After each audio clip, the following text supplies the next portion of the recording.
டிராஃபிக்குங்க. அத்திப்பள்ளி தாண்டி பெங்களூர் போகிற main Chennai bypass highway எதுக்கு இவ்வளோ டிராஃபிக்ன்ட்டு தெரியல.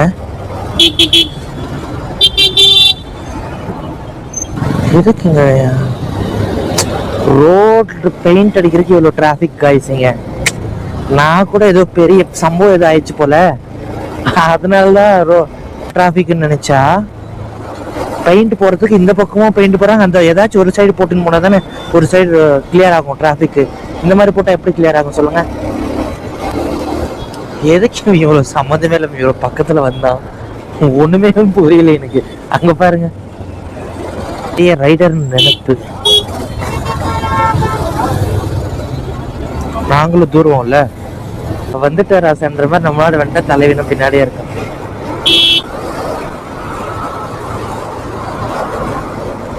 பாண்டிச்சேரி ஃப்ரெண்ட்ஸுக்கு மாடி பயமே பட மாட்டிருக்காங்க தலைவன். மண் இருந்தா கூட மண்ணில் கூட விட்டு ஆட்டுறாங்க வண்டிய. பார்த்து தலைவா, பார்த்தீங்களா இல்லையா மண்ணில்? எனக்கெல்லாம் மண்ணில் ஓட்டுனாலே பயம் கொஞ்சம்.